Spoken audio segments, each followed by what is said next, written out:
Hello जी, स्वागत है आप सभी का मेरे चैनल पर। कैसे हैं आप सभी? 2 दिन बाद वीडियो बना रही हूँ मैं, उसके लिए सॉरी। क्योंकि मैं नहीं देख पा रही थी इनके वीडियोस, क्योंकि अष्टमी थी, अष्टमी का काम था, नवमी की पूजा करनी थी, फिर आज दशहरा हो गया, तो बस इसी चक्कर में मैं इनको देख ही नहीं पाई। आज मैंने दशहरा जब हो गया है उसके बाद मैंने इनको देखा है। तो बस यही सब काम है और फिर दीपावली की सफाई भी चल रही है घर में, तो बहुत सारे काम हो जाते हैं। तो रात को थक इतने जाते हैं कि फिर तो सोने का मन करता है कि सो जाओ भाई, अब क्या किसी को देखना है। तो वैसे तो ये काम आप लोगों के यहाँ भी हो ही रहे होंगे, सभी के यहाँ दीपावली की सफाई हो रही होगी, और ये नवी नवरात्रे गए हैं तो बहुत सारे काम है। और फिर सबसे बड़ी चीज करवा चौथ आ रही है, उसकी तैयारियां हो रही हैं भाई, है ना।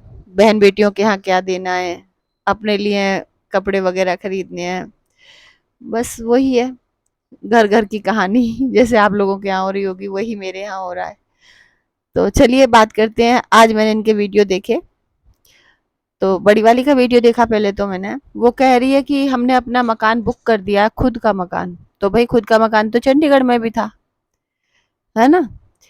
तो अब कौन सा कहाँ मकान बुक किया है? अगर ये सच बोल रही होती तो ये जगह बताती। इसने जगह भी नहीं बताई है कि किस जगह पे बुक किया है। शिमला में किया है, सोलन में किया है, वहीं घूम घूम कर आती है ना ये। तो इसी तरह से आपको सतरंगी अपनी सतरंगी कहानियां सुनाती रहेगी और व्यूज बटोरती रहेगी, क्योंकि इसके बेचारी का घर का खर्चा इसी से चलता है। और अतरंगी का कंटेंट तो है ना उसका पति, ठीक है, जो बदकिस्मती से अब भी उसका पति है। तो उसी से उसका घर का खर्चा, उसके खर्चे उससे चल रहे हैं, जिसकी वजह से कमा पा रही है वो, और जिसकी वजह से उसकी बहन और भाई उसको थोड़ा बहुत पूछ भी रहे। तो वही है कि उसको अपना खर्चा चलाना है अपने पति की बुराइयां करके और करवा के। और जो उसने कहा है कि मैंने 101 वीडियो डिलीट किए हैं, तो वो ये बताया कि उस उन वीडियोस में तो उसका पति नहीं था, क्योंकि उसके जो पति के साथ वाले वीडियो थे और शादी से जुड़े हुए वीडियो थे वो तो पहले ही डिलीट कर चुकी थी। अब कौन सी बुरी यादों वाले वीडियो डिलीट किए हैं उसने जिनमें बुरी यादें थी, जो उसको तंग कर रहे थे, है ना। इसने कहा ना कि मैं निकलना चाहती हूँ अपनी उन बुरी यादों से बाहर। तो भैया ये बताओ कि उन वीडियोस में कौन सा था, क्योंकि पति वाले व्लॉग तो तुम पहले ही डिलीट कर चुकी थी। और दूसरी बात ये है कि अगर पति की यादें डिलीट की हैं तो वो तो फिर व्लॉग में डिलीट की ना। असली डिलीट करना तो वो होगा ना जब उसके बच्चे को उस तक पहुंचा दो। जब तक ये बच्चा तुम्हारे पास रहेगा, ये तो सबसे बड़ी उसकी याद है तुम्हारे पास, सबसे बड़ी निशानी है उसकी। और ऐसा भी हो सकता है कल को अपने पापा के ऊपर इसका चेहरा चला जाए, बदल तो नहीं पाओगी ना। तुमने जिसको उसका पापा कहकर मिलवा रही हो, उसके मौसा को उसका पापा कहकर उससे पहचान करा रही हो, तो वो उसका तो नहीं हो जाएगा ना।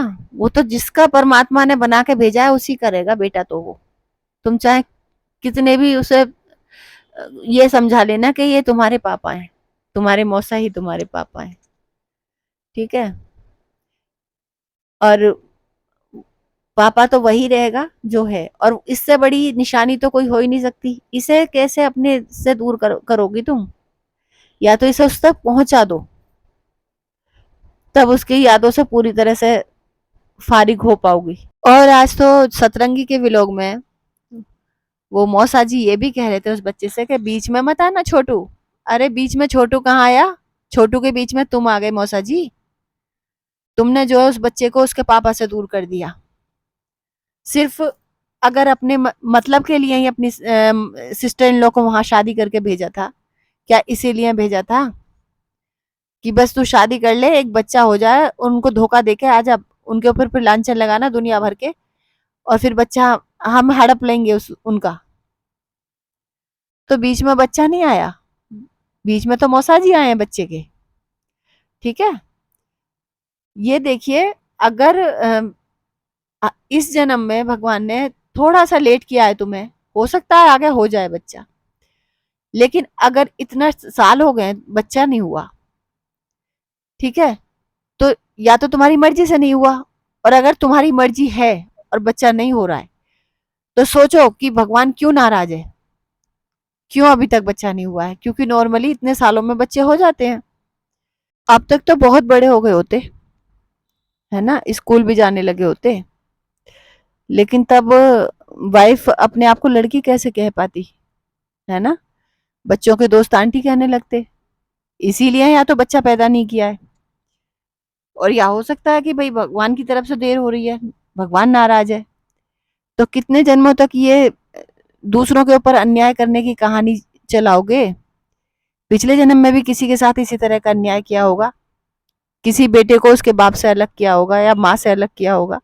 इस जन्म में फिर वही कहानी दोहरा रहे हो कि एक छोटे से बच्चे को, अबोध बालक को, उसकी असली फैमिली से दूर कर दिया है और खुद उसके पापा बन बैठे हो। तो डरो थोड़ा सा भगवान से। बस मैं तो यही कहूंगी कि भगवान इन्हें सद्बुद्धि दे। पिछले जन्म के पता नहीं कौन से कर्म खराब है, इस जन्म में सारे तो रिश्तेदारों से बिगाड़ के बैठ गए। ये सब हमारे कर्म ही होते हैं कि हमारे खून के रिश्ते भी हमसे दूर हो जाते हैं, वरना इनकी मौसी, मामा जी कितने अच्छे हैं, और ये तो खुद अपने माँ बाप को नहीं पूछता ये इंसान। ये इतना, मतलब हमने देखा है, ये इतना सेल्फिश इंसान है कि जिस माँ ने पैदा किया, जिस, बस क्या कहते हैं ऐसे इंसान को कि जिस माँ ने पैदा किया ना, उसको देखने तक नहीं जाने का मन किया इसका। वरना माँ चाहे कितना भी मना करती रहे, बेटे से रुका जाता है क्या कि जब माँ इतनी बीमार हो गई हो? नहीं रुका जाता। वैसे सिस्टर इन लोग को लेने चला गया था ये, ठीक है ना? तो बस ऐसे लोग भगवान से डरते नहीं है। ये लोग, इनके यहाँ भगवान कुछ है ही नहीं। इनके यहाँ भगवान थोड़ी देर के लिए चौकी पर बैठते हैं आकर, जन्माष्टमी होती है तो कृष्ण जी बैठ जाते हैं, नव दुर्गे होते हैं तो देवी माँ की मूर्ति लगा लेती हैं शूटिंग के लिए, ठीक है, फिर वो उठा कर रख दी जाती है चौकी, प्रॉपर शूटिंग होती है। और नवरात्रों में प्याज का खाना बनता है इनके यहाँ, लहसुन और प्याज का। ये तो इनकी पूरी फैमिली में है। ये नन्नू की फैमिली में भी ये प्याज का खाना बनता है, इनके यहाँ भी प्याज का खाना बनता है। और पता नहीं कैसे लोग हैं कि नवरात्रों में प्याज खाते हैं भैया, हद हो गई। नवरात्रों में तो जो लोग मैंने देखा है ना, जो जिन लोगों की एक दिन भी नहीं बीतती प्याज के बिना, वो भी छोड़ देते हैं इन 9 दिनों के लिए। अतरंगी की फैमिली को कभी कंचिका जिमाते हुए भी नहीं देखा, क्योंकि जब ये सतरंगी वहां रही थी प्रेगनेंसी के दौरान, लॉकडाउन में, तब भी नवरात्रे पड़े थे, तब कभी ना माँ तक को पूजा करते हुए नहीं देखा। तब तो ये बिल्कुल मतलब शूटिंग भी नहीं करते थे भगवान जी के आगे माथा टेकने की, जैसे अब शूटिंग करने लगे हैं थोड़ी देर के लिए चौकी पर लगाकर, ठीक है। वो भाई दिखाने लगा है थोड़ा बहुत कि मैं, हम पक्षियों के लिए पानी रखते हैं, खाना रखते हैं हम पक्षियों के लिए, वो सब नन्नू को देख देख कर इन्होंने करना शुरू किया है, ठीक है। जैसे नन्नू की मदर पूजा करती हैं, उनके यहाँ प्रॉपर एक मंदिर है, उन्होंने लड्डू गोपाल जी रख रखे हैं अपने मंदिर में, और पूजा करती हैं तरीके से। ये कहाँ लगाती हैं? लगाकर तो आई थी ये मंदिर अतरंगी, आपको याद है? अभी जब वहां से आने से पहले इसने एक मेज पे भगवान जी लगाए थे, है ना? तो इन्होंने ये देखा कि नन्नू की फैमिली, नन्नू की मदर पूजा करती हैं, तो व्यूअर्स उनको अच्छा बताते हैं, है ना, कि बहुत प्रभावित होते हैं उनसे। तो इन्होंने सोचा अच्छा बनने का एक ये भी रास्ता है। तो पूजा करने का कुछ है नहीं इनके, भगवान के लिए श्रद्धा है नहीं मन में, तो पूजा नहीं करेंगी, सिर्फ शूटिंग करना जरूरी है इनके लिए। उस पूजा की पूजा का नाटक करना जरूरी है, मतलब ये चाहती हैं कि लोग हमें अच्छा समझे सिर्फ, बाकी भगवान के लिए ना कोई श्रद्धा है, ना भगवान से कोई डर है इनके मन में। वरना एक प्रॉपर मंदिर भी लगा सकती थी अगर मन में श्रद्धा होती। अगर हम किसी से सीखते भी है ना कि किसी के घर में पूजा हो रही है, हम अपने मन में, हमारे मन में श्रद्धा जागती है कि भाई हम भी ऐसे ही पूजा करा करेंगे, तो हम एक मंदिर प्रॉपर रख लेते हैं अपने घर में, फिर सुबह शाम पूजा करते हैं रोज ही। ऐसा नहीं है कि दिखाने के लिए सिर्फ, जैसे ये शूटिंग के लिए पूजा करती हैं, उसके बाद वो मंदिर का कहीं अता पता नहीं रहता, तो ना तो मन में श्रद्धा है। तो ऐसे लोगों का क्या करें बताओ, कि भगवान से डर ही नहीं है इन लोगों के मन में बिल्कुल भी। अगर भगवान से डरते होते तो ये जो झूठ बुलवा रही है ना उससे, विदेशी चैनल वाले से, ये झूठ ना बुलवा रही होती। अगर भगवान से थोड़ा सा डर होता या भगवान के लिए का सम्मान होता, भगवान नाम की कोई सी चीज पे ये विश्वास करते कि कोई ऊपर परमात्मा भी बैठा है, अगर ऐसी शक्ति पे ये विश्वास करते ना, तो ये कभी भी ये झूठे इल्जाम ना लगवा रही होती विदेशी चैनल वाले से। जितनी घटिया बातें वो बोलता है ना, बिल्कुल ना बुलवा रही होती। मुझे तो लगता है इनकी तो अंतरात्मा ही मर गई है, क्योंकि गलत करने से आदमी की अंतरात्मा भी तो दिक्कतती है कि भाई तू ये गलत कर रहा है, ये झूठ बुलवा रहा है। ये धड़ल्ले से झूठ बोल रही है और बुलवा रही है। मान लीजिए नन्नू ने कुछ गलत भी किया इसके साथ, तो उसकी अंतरात्मा ने उसको धिक्कारा, तभी तो उसने माफी मांगी ना, अपने वीडियोस बनाकर। लेकिन इसको देखा कभी झुकते हुए, कभी इसको देखा अपने अंदर झांकते हुए कि इसकी अंतरात्मा ने कभी इसको धिक्कारा हो कि हाँ भाई कहीं तो तेरी भी गलती थी। ऐसा थोड़ी है कि उसी की गलती थी सारी। तो वही है कि इनकी अंतरात्मा भी मर चुकी है। इनके लिए डॉलर ही भगवान है, डॉलर ही रिश्ते हैं, सब कुछ डॉलर है। ठीक है, पैसा है वो चाहे कैसे भी आ रहा है। इनकी मदर ने सिर्फ यही समझाया है इनको बचपन से कि तुमने जो है पैसे की कमी झेली है, तो पैसे को ही प्राथमिकता दो, बाकी तुम्हारे जीवन में कोई चीज मायने नहीं रखती। ना तो नैतिकता का कोई मूल्य होता है, ना तो रिश्तों की कोई वैल्यू होती है, ना सामाजिक, जिस समाज में हम बैठते हैं उस समाज में हमें किस तरह से रहना चाहिए वो हमारे लिए कोई मायने रखता है। ये कुछ नहीं समझाया। इनकी मदर ने सिर्फ इनको एक ही बात समझाई है कि तुमने बचपन से पैसे की कमी झेली है, तो अब तुम्हें सिर्फ पैसा कमाना है, जल्दी से जल्दी अमीर बनना है। उसके लिए चाहे तुम्हें इज्जत दाव पर लगानी पड़े अपनी, और चाहे उन परिवारों की जिनसे तुम जुड़ोगी। ठीक है, इज्जत कोई मायने नहीं रखती। इसको अच्छे से उछालो, अपनी इज्जत को भी और जिन परिवारों से जुड़ रही हो उन परिवारों की भी। और उससे अगर तुम्हें डॉलर मिल रहे हैं तो खूब अमीर बन जाओ जल्दी से। यही सिखाया है इनकी मदर ने। वरना हमने तो ये देखा है कि जो बच्चे अभावों से निकल कर बड़े होते हैं, जो गरीबी से निकल कर आते हैं, वो किसी ना किसी ऊंचे मुकाम को ही पाते हैं बच्चे, अपनी मेहनत से, अपनी लगन से। उनके माँ बाप भी यही शिक्षा देते हैं कि बेटा ईमानदारी से पैसा कमाना है ना। तो यही शिक्षा देते हुए देखा है हमने तो। जो भी पैसे की कमी झेलते हुए बच्चों को हमने बड़े बनते हुए देखा है कि भगवान अपने अंदर कोई टैलेंट ऐसा पैदा करते हैं वो कि ऊंचे से ऊंचा मुकाम हासिल करते हैं। लेकिन इनके अंदर हमने कोई ऐसा टैलेंट नहीं देखा, और ना ही नॉर्मली लड़कियों वाले इनके अंदर गुण देखे हैं हमने। जैसे भैया देखो, शादी होने के बाद कोई भी नॉर्मल लड़की अपनी ससुराल को अपना घर मानती है। मायका तो माँ का घर हो जाता है ना नॉर्मल लड़की के लिए। ये सेलिब्रिटी हैं, इसलिए इनके लिए मायका माँ का घर नहीं, इनका अपना घर है। और ससुराल पराया है। ससुराल में जाते हुए इनको शर्म आती है कि ससुराल में कैसे रोज रोज चली जाए। बड़ी वाली कह रही थी ना कि रोज रोज जाऊंगी तो मुझे शर्म आएगी ससुराल जाते हुए। और छोटी वाली तो इससे 4 हाथ आगे निकल गई। सभी देख रहे हैं कि वो कितनी आगे निकल गई इससे। उसने तो पति को ही अलग रहने को बोल दिया है उसकी माँ से और उसकी बहन से। और अभी मैंने एक कमेंट भी पढ़ा था किसी वीडियो के नीचे कि एक आईडी ये कह रही थी कि इसको भी शांति से जीने का हक है, क्यों ये जाए उस घर में जहाँ इसकी मदर इन लॉ है और इसकी ननंद आती है। तो मुझे ऐसी लड़कियां ये बता दें भैया कि चलिए तुम ससुराल को तो अपनी चॉइस का बनाना चाहती हो कि वहां तुम्हें सिर्फ एक वो बंदा चाहिए जो तुम्हें कमा के देगा, जो तुम्हें ऐश करवाएगा।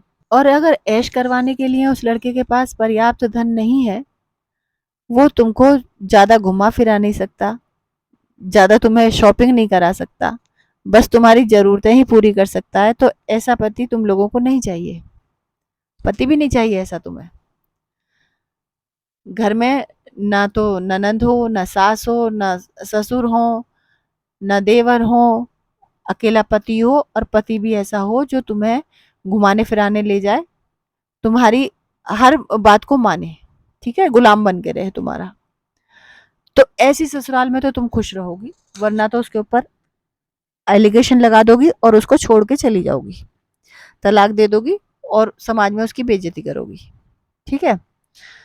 तो मुझे ये बताओ, क्या जब तुम जन्म लेती हो माँ की कोख में आती हो तो भगवान को भी अपनी चॉइस बताती हो क्या, कि हमारी चॉइस का परिवार देना हमको? पूछते हैं भगवान तुमसे तुम्हारी चॉइस? वो तो तुम्हारे कर्मों के अनुसार तुम्हें माँ की कोख दे देते हैं। जैसे तुमने पिछले जन्म में कर्म किए होते हैं वैसी ही माँ मिलती है, वैसे ही पिता मिलते हैं उन्हीं कर्मों के अनुसार। तो वहां तो नहीं चलती तुम्हारी। फिर यहाँ आकर अपनी माँ के घर में जब जन्म ले लेती हो, वहां अगर भाई बहन होते हैं तुम्हारे, तो क्या उनको मार देती हो? ये छोड़कर चली जाती हो? थोड़ा सा होश संभाला और भाई बहन देखे घर में कि नहीं जी हमारी नहीं निभ रही इनके साथ, हम तो निकल रहे घर से बाहर, चले जाते हो छोड़कर? घर में भी अपने भाई बहनों के साथ लड़ाई झगड़ा होता ही है, कहा सुनी होती ही है। उनको तो कभी नहीं छोड़कर जाते। अपने माँ बाप को तो कभी नहीं बुरा बताते, वो अगर डांट देते हैं तुम्हारी गलतियों पर तुम्हें तो भगवान से भी ये चॉइस रखा करो कि हमें ऐसे घर में पैदा करो जहां हमारा कोई भाई बहन ही ना हो। और यदि तुम्हारे खुद के माँ बाप तुम्हारी गलतियों पर तुम्हें डांटे तो उनके खिलाफ भी कोर्ट में केस दर्ज करवाया करो। तभी तो माना जाएगा ना कि तुम्हारी जैसी लड़कियां स्ट्रांग होती हैं। अन्याय तो किसी का भी सहन नहीं करना चाहिए ना। गलतियों पर तो माँ बाप भी डांटते हैं। अगर गलतियों पर डांटना अन्याय होता है तो माँ बाप के खिलाफ भी खड़े हुआ करो, उनके ऊपर भी इसी तरह के आरोप लगाया करो जिस तरह से ससुराल में लगा देती हो। और यहाँ एक बात बताना जरूरी समझूंगी कि हर लड़की मनदीप कौर नहीं होती। हर लड़की के साथ उतना जुल्म नहीं होता जितना मनदीप कौर जैसी लड़कियों के साथ हो जाता है। और फिर भी वो अपनी जान दे देती हैं, वो स्टैंड नहीं लेती हैं। वो उसने गलत किया था कि उसके ऊपर इतना अत्याचार हो रहा था और उसने कोई स्टैंड नहीं लिया लड़की ने, जबकि वो बहुत कुछ कर सकती थी। आजकल की लड़कियां अनपढ़ तो होती नहीं, तो वो शिकायत भी कर सकती थी उसकी और उसको पकड़वा भी सकती थी। लेकिन उसने पता नहीं ये गलत रास्ता क्यों चुना। और इधर हम अतरंगी को भी देख रहे हैं कि इसके ससुराल वालों ने इसके ऊपर कितने अत्याचार किए हैं बेचारी के ऊपर, जो खत्म ही नहीं हो रहे। विदेशी चैनल भी गा गा कर थक नहीं रहे, इतने सारे अत्याचार किए हैं और ये खुद इतने सारे अत्याचार गिनवा चुकी है। तो जो लड़कियां ससुराल वालों के साथ नहीं रहना चाहती, अकेले पति के साथ रहना चाहती हैं, वही ऐसा करती हैं। तरस आता है ऐसी लड़कियों की सोच पर जो अपने स्वार्थ के लिए अपने बच्चों से उनका हक छीन लेती हैं, उनके दादी का, उनके बुआ का, चाचा का प्यार छीन लेती हैं। ठीक है, और कहाँ ले जाकर पटकती हैं? क्योंकि उन्हें अपनी मम्मी अच्छी लगती है, इसलिए अपनी मम्मी के घर में अपने बच्चों से पूछे बिना उनको मजबूर कर देती हैं वहां जीने के लिए। क्योंकि बच्चा बचपन से फिर उन्हीं के बीच में बड़ा होता है तो फिर वो उन्हीं को अपना मानने लगता है। वो अपने दादी बुआ को पहचानता ही नहीं है। तो अपने स्वार्थ के लिए उनसे उनकी अपनी देहरी छीन लेती है ऐसी लड़कियां, और उसको एक ऐसी देहरी पर पलने के लिए मजबूर कर देती है कि जहां उसके मामा के बच्चे, जहां उसके मौसी के बच्चे, या खुद मामा या मौसी ही होते हैं बहुत जगह, तो जो उसको यह एहसास करवाते रहते हैं समय समय पर कि ये तेरा घर नहीं है, तेरे तो खुद के बाप ने ही तुझे धक्का मार दिया था, तेरी तो दादी ने तुझे धक्का दे दिया था अपनी देरी पर से, हमने तेरे ऊपर दया की है, हमने तुझे पाल पोस कर बड़ा किया है। इस तरह से उस बच्चे को समय समय पर अपमानित भी करते हैं झूठ बोलकर। जब किसी बच्चे के साथ ऐसा व्यवहार करते हैं कि उसको ये दिखाते हैं कि तू हमारी दया पर पलकर बड़ा हो रहा है, तो उस बच्चे को कितना तो अपमान महसूस होता होगा और फिर उसका दिमागी विकास कितना होता होगा, ये खुद सोच लीजिए आप लोग। तो ऐसी लड़कियों के ऊपर तरस आता है जो ना तो खुद सम्मान से जीती है पूरी जिंदगी, और अपनी झूठी ईगो को कायम रखने के लिए उस बच्चे को तो समय समय पर अपमानित करती भी है और करवाती भी है। और मान लो अगर ऐसी लड़की शादी कर ले दूसरी, और उस बच्चे को लगे लेकर दूसरे घर में चली जाए, तो क्या वो दूसरा इंसान उसको पिता का वो प्यार दे पाएगा जो उसका खुद का पिता दे पाता? या अपनी खुद की दादी के घर में जो हक उसको मिलता वो हक उस परिवार में उसको मिलेगा? कोई भी नहीं दे सकता। पहले तो ऐसा होता था कि अगर चलो पति परेशान करने वाला भी है और बच्चे को लेकर आ भी गई औरत घर, तो वो फिर उस बच्चे के लिए जीती थी, दूसरी शादी नहीं करती थी। वो सोच कहती थी कि भाई मेरा तो अब सब कुछ, मेरा ये बच्चा ही है, इसी में मुझे इसी के साथ रहना है। लेकिन आजकल इसी तरह की लड़कियों को मैंने देखा है, जो इस तरह के विचार रखती है लड़कियां, वो तो नया पति बनाने में बिल्कुल भी देर नहीं करती। इनके लिए तो नया पति ऐसा होता है ना कि जैसे नया सूट पहन लिया, है ना। पति को भी कपड़ों की तरह ही तो चेंज करती है आजकल। इस तरह की सोच वाली लड़कियों के लिए कह रही हूँ, सबके लिए नहीं कह रही मैं। जो इस तरह की सोच वाली लड़कियां होती हैं, जिन्हें फर्क ही नहीं पड़ता कि कितने भी पति बदल लिए जाए, तभी तो एडजस्ट नहीं करती ना। वरना तो हर लड़की एडजस्ट करती है। थोड़ा उसको ससुराल वाले एडजस्ट करते हैं, थोड़ा वो एडजस्ट करती है। लेकिन जो बिल्कुल कहीं भी एडजस्टमेंट के लिए तैयार ही नहीं होती, उनके लिए पति बदलना कोई बड़ी बात नहीं होती। कोई नहीं, तेरे साथ नहीं निभ रही तो दूसरा पति बना लूंगी, कोई और, किसी और के साथ शादी कर लूंगी। चलिए, इस टॉपिक को तो मैं यही बंद कर रही हूँ अब। और देखिए, इन्होंने जो मॉल में हरकतें करके दिखाई हैं, कहीं से भी सभ्य दिखाई दे रही थी ये। कह देते हैं ना पैसा तो आ गया, लेकिन पैसा तमीज नहीं सिखाता। पैसा किसी को सभ्य नहीं बना सकता, सभ्य तो परवरिश ही बनाती है। जब भी ये किसी बड़े मॉल वगैरह में जाती हैं, तब ऐसी ही हरकतें करती हैं, जैसे इन्होंने इस मॉल में की थी। यहाँ तो कुछ ज्यादा ही किया था। तो ऐसी हरकतें करती हैं। और आईआईटी में भी देख लीजिए कैसी हरकतें करती हैं। कोई और दिखाई देता है परिवार आपको इस तरह का, जिस तरह की ये घूमती रहती हैं कैमरा हाथ में लेकर, पूरी आईआईटी के चक्कर काटती रहती हैं कैमरा हाथ में लेकर। आपने देखी है कोई पुरानी पिक्चर जिसमें आत्मा को घूमते हुए दिखाते थे मोमबत्ती हाथ में लेकर, गाना गाती रहती थी वो आत्मा, भटकती रहती थी। गुमनाम है कोई, अनजान है कोई, किसको खबर कौन है वो। एक फिल्म में तो ये वाला गाना था। और भी मैंने दो चार देखी हैं जो मोमबत्ती लेकर घूमती रहती थी। ठीक है, तो आपने भी देखी होंगी शायद। तो फिर इसी तरह से ये घूमती रहती हैं आईआईटी के कैंपस में, वो कैमरा हाथ में लेकर, कि हम तो वॉक कर रहे हैं और व्लॉगिंग भी कर रहे हैं। उसी तरह से घूमती हैं सेम टू सेम। बस फर्क ये होता है वो गाना गाती थी और ये बातें करती हैं। जो मन में आता जाता है वो बोलती जाती हैं बस। सिखाना क्या है लोगों को, सिखा क्या रही हैं अपने ब्लॉग से, वो इन्हें पता ही नहीं होता है। ठीक है, तो बस चलिए, अब तो ये वीडियो बहुत लंबा हो गया है, मैं अब ये वाला वीडियो बंद कर रही हूँ। दूसरा वीडियो बहुत जल्दी बनाने की कोशिश करूंगी। मुझे इसलिए देर हो जाती है कि मुझे घर के बहुत सारे काम हैं। तो दूसरा वीडियो बहुत जल्दी बनाने की कोशिश करूंगी। तब तक के लिए आप सभी का बहुत बहुत धन्यवाद।